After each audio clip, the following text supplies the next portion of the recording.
Hoy con mis compañeras vamos a hablar sobre el sistema circulatorio. Las integrantes de este grupo es Betsy Mendoza, Camila Silva, Carolina Pérez, Catalina Naranjo, Valentina Salazar y quien le habla Nevenka Padilla. Sus funciones son las siguientes: transportar nutrientes, desechos y gases respiratorios, distribuir el calor corporal y defender el organismo de la entrada de microbios o sustancias extrañas, y, y controlar hemorragias. El sistema circulatorio es la estructura que está compuesta por dos sistemas.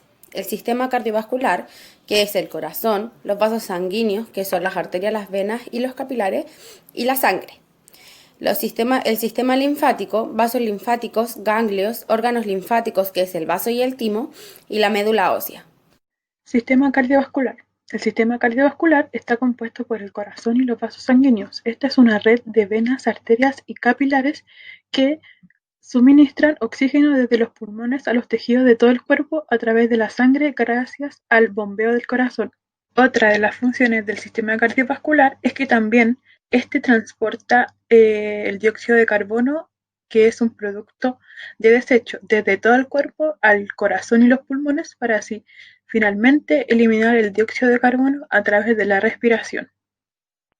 ¿Cómo funciona el sistema cardiovascular? El oxígeno constituye alrededor de una quinta parte de la atmósfera y es absolutamente necesario para la generación de energía en las células de nuestro cuerpo. Sin oxígeno es imposible vivir y todos respiramos aire por la boca y la nariz para que llegue a los pulmones y de ahí el sistema cardíaco. El oxígeno del aire es absorbido por una torrente sanguíneo a través de los pulmones.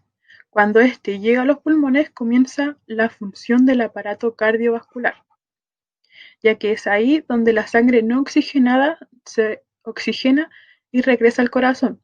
Es entonces cuando el sistema cardiovascular y el corazón comienza a bombear la sangre rica en oxígeno y cada latido la hace fluir a través de una red de vasos sanguíneos y ramas hasta llegar a los tejidos, incluyendo los órganos, músculos y tejidos de todo el cuerpo. Y por último, la sangre usada, que sería la desoxigenada, viaja entonces al sistema cardiovascular a través de las venas y de regreso hacia el corazón. El corazón comienza a bombear entonces la sangre desoxigenada de nuevo a los pulmones, desde donde se desecha y se absorbe el oxígeno fresco, haciendo que el ciclo del sistema cardiovascular comience nuevamente. Es un órgano musculoso formado por 4 cavidades. Esta está situado en el interior del tórax, por encima del diafragma, en la región denominada mediastino, que es la parte media de la cavidad torácica localizada entre las dos cavidades pleurales.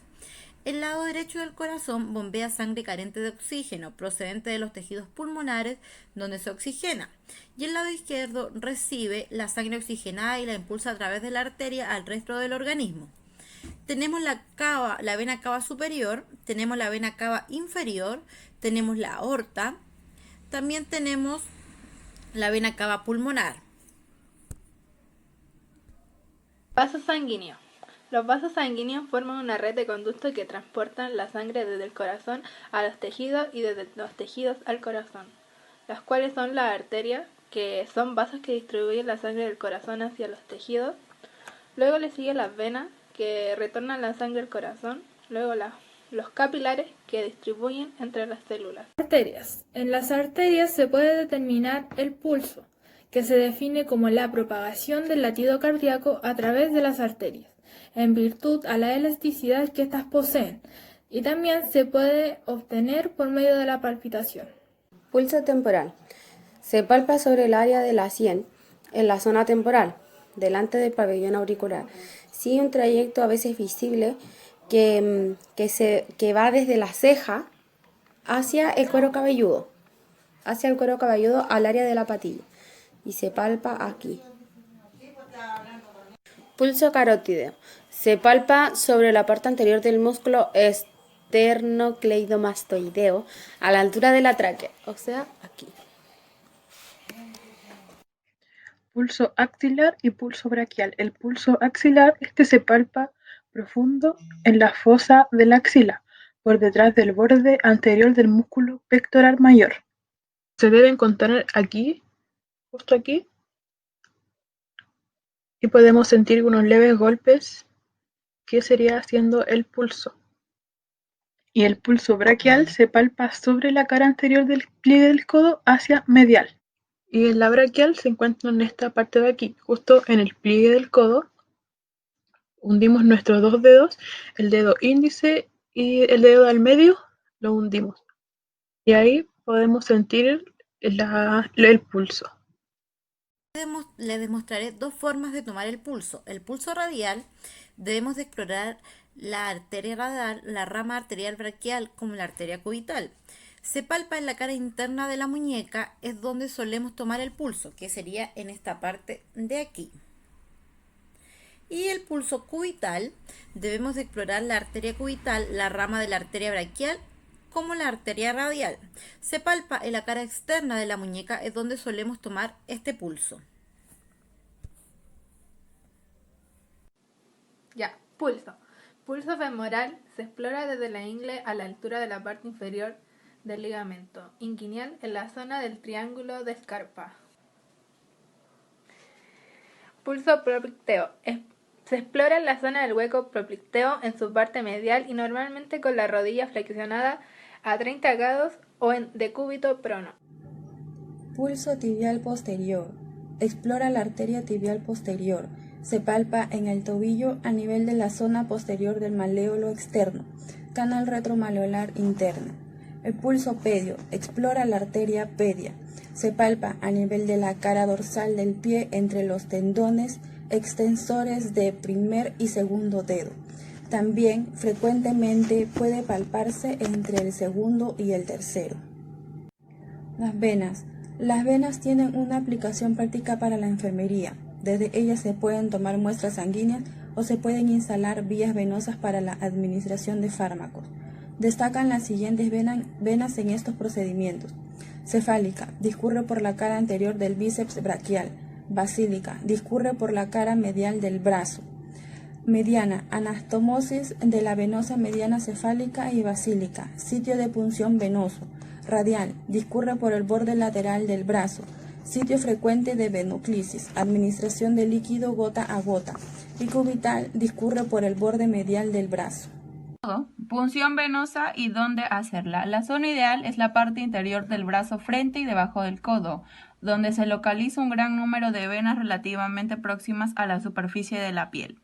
La primera es la vena media cefálica, la segunda es la vena basílica, la tercera es la vena media basílica, la cuarta es la vena cefálica accesoria, la quinta es la vena cefálica y la última es la vena media cubital.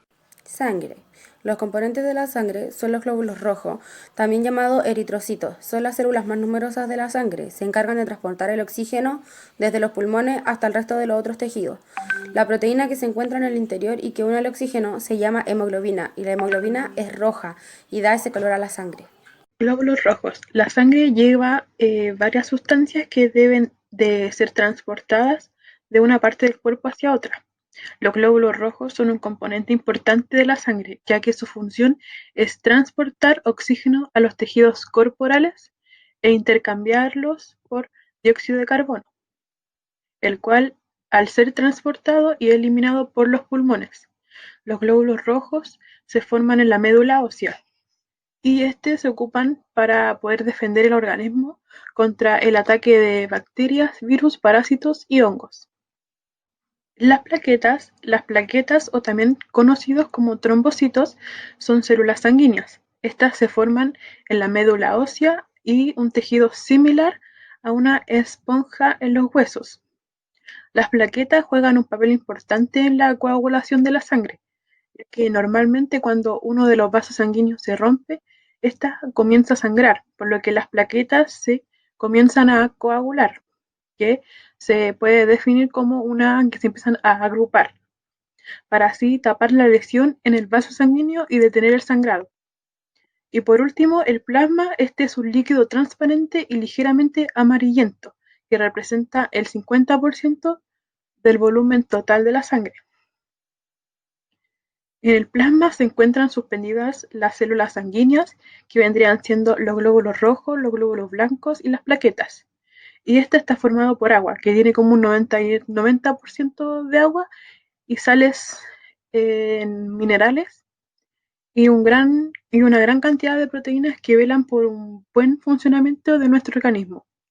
Bueno, y como acá dice en nuestra presentación, el plasma en la parte líquida de la sangre es rico en proteínas, ya que entre las cuales destacan lo más importante, que vendría siendo la albumina, los factores de la coagulación y la inmunoglobina.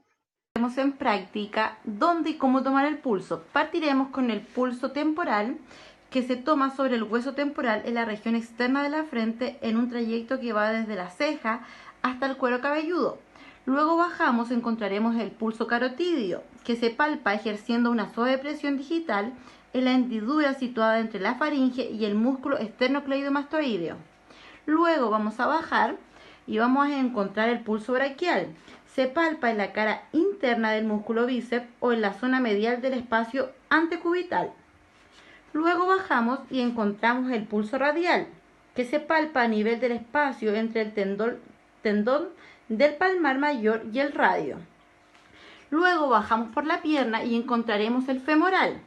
Se palpa la arteria femoral localizada debajo del ligamento inguinal, en esta zona. Luego vamos a ir por la parte posterior de la pierna y encontraremos el pulso popliteo. Se palpa realizando presión fuerte sobre la arteria poplítea por detrás de la rodilla en la fosa poplítea. Luego nos vamos hacia anterior de la pierna y encontraremos el pulso pedio. Se palpa en el dorso de los pies lateral al tendón extensor del artejo mayor. Y finalmente nos vamos por posterior, encontraremos el pulso tibial posterior, que se palpa la arteria tibial localizada por detrás del maleolo interno.